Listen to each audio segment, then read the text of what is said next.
Hey everybody.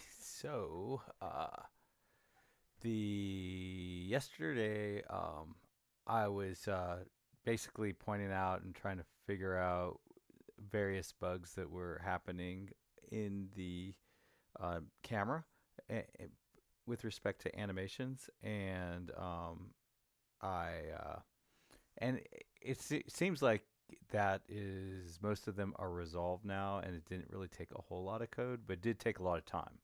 I spent a lot of time digging through the code and trying to figure out exactly where the problems were. But and it's kind of funny because some of the problems I had like predicted would be problems in the future, and then they came and then they're problems. But so there's that. So today, so yesterday after that, after the video, I worked on fixing some of those bugs. I just right before this figured out that there is another bug that and it's kind of bug that makes me really nervous because it is in the meshes and the lights now aren't working. The animations for those. But let's go over this animation to begin with. So basically, what I've done is I've built a little wall. Let me. Where's a good spot? Like there we go. So I've built like six walls. One, two, three, four, five, and six. And yeah, when we go to meshes, if I go look in the raw view, basically we have our left wall, and this is where all the walls exist. And then there's a little ball in there, and there's a front wall, which is only half of a wall. So like if we uh, go back to the edit form and we look at the front wall, it's only like a width of 2.5, but like the back wall is a width of 6, right? So basically, it's kind of like you have this little box and then all that, and box, and basically in the front of the box, only one half of it is open. And so now when you're to the let's go back to the animation. So over here, you're the far left of that, and all you can see is that there's a light coming out here. We can't see what it is, and this is like you're moving sideways. And now you're directly in front of it, and you can kind of not quite directly in front of it yet. Probably we're getting right there. We're directly in front of it. You can't see the ball directly in front, and now you can sort of see it and all that. And so, um, just trying to make it feel like I'm moving side by side in front of the. Let me hit front. So we're 2.5 minutes in, 2:45 in. So like you're just kind of moving to the left, right of it. So that's pretty cool. I love how it looks. I love how creepy it is. Um, because it's just wild. It would be.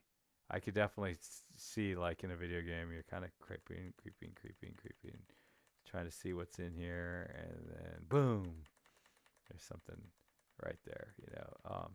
But that's pretty cool. Um, it might be a little bit better, like if there was a light. Like let's say I add a light and I move it out to like a Z of 5, like out to where the camera is. See, so now you can kind of see a little better. It's kind of cool because you can kind of see just from a like a practical perspective. Oop, let me click on this. You can kind of see that the way this design is, the sheets don't apply. I mean, don't line up exactly right, and you can kind of move across. So I could definitely see this like if you were actually trying to build 3D things, and you could set up the camera to kind of spin around the outside of it, so you could just make sure all the different pieces are. I don't know if anybody that watches these has ever tried to do a print in 3D, but a lot of times the prints, like when you look at the digital prints, they look right, but then when you try to print them, like they're missing entire sections or things just aren't connected, like in this specific case. Obviously, there's something slightly off about that. Kind of seems like that front wall might be out too far out. Um, so let's close this down. And so, maybe it should be 1.4. Yeah, that looks a lot smoother. Um, it kind of seems like here we're inside a little bit though, so maybe maybe if we were to make it a little bit thicker instead of point 0.1, yeah, that's pretty nice. Um, the depth is a little thicker. Everything seems to line up a little bit better. I don't know. With this tool, we could definitely zoom in and zoom out and take a quick look at everything.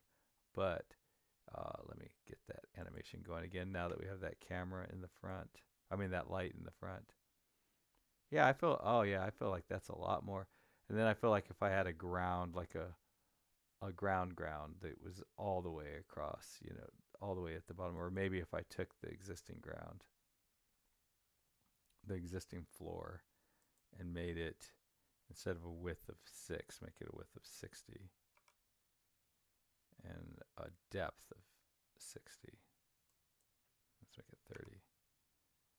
Oh man, that is cool. Anyways, yeah. So, anyways, I did find a bug that I need to work on. So the bug is that if I add a new mesh, and then did I add a new mesh? Add mesh. And then let's say I move it out to where I'm at right now. So the camera's out at 5. And then I say, let's say, I'll just call this camera mesh. And then I go in there and I hit animated. And then it does, in fact, animate. So that's good. But on the bad side, it doesn't show up in this list anymore. And let's see if there's any console logs. Yes, and we have console logs. So that's actually kind of cool. So whatever this is probably the position attribute is likely to have NaN values. Computed bounding sphere. But anyways, okay. Over here, this circular structure to JSON. Oh, yeah. Okay. So, anyways, now I understand what's going on. And so let's go over the code and then I'll explain exactly what this is. And yeah, no. Bitten again. So, anyways, in the animation properties, I had the issue where basically I knew there was going to be a problem because I was just using the length. So I said, oh, okay, I'm just going to take the animation pairs and then I'm just going to do a match. And I'm just going to stringify both of these. So that didn't work. And the reason that did not work is because it worked, but for cameras, I guess cameras don't have an issue that other things have. But it worked. But unfortunately, the Three.js objects have in their JSON or in their code have links back to circular links, so it could not stringify it, turn it into a string, because the JSON has references back to itself from within itself, which is a pretty slick trick that JavaScript has and is incredibly useful. But in this case, when you're trying to stringify things, it breaks things. And that was the main reason why in the very beginning, why I decided to create a light version of the objects and a heavy version, to avoid these sorts of circular structures in JSON. But the problem is, and actually I misspoke, because it's the form controls that have problems. And that was one of the things I said I needed to refactor out, is getting rid of those form controls, so that they're not used anymore. So anyways, back to the drawing board when it comes to figuring out how to check for equality. That is a common problem, and I'm glad it's not a more structural, systemic issue. Okay, so this change I made in the service was just a typo, or just a small change. I wanted that to be 2 words, so it'd be consistent with the way perspective camera is, how that's 2 words. Could have gone either way. I felt like 2 words are easier to read. I had tried to sort of self-mend and get the perspective camera, kind of the code comparing, but I didn't realize an animation. So here I would send the camera item every time to set the animation pairs, which was the which over here is supposed to be perspective camera, or is supposed to be the camera item when it's the perspective camera, but when it's the orthogonal camera, it needs to be the orthogonal camera item. I don't know. I don't know about this having two things. This is, yeah, bit me again. I'm not sure. I don't know. But that is an interesting issue. And then an update camera type, I added to set the animation pairs. I wasn't doing it during the update. I was only doing it during the setup. Um, so that's about it. I do have this challenge to figure out is of testing equality. I think what I'm going to do is test IDs.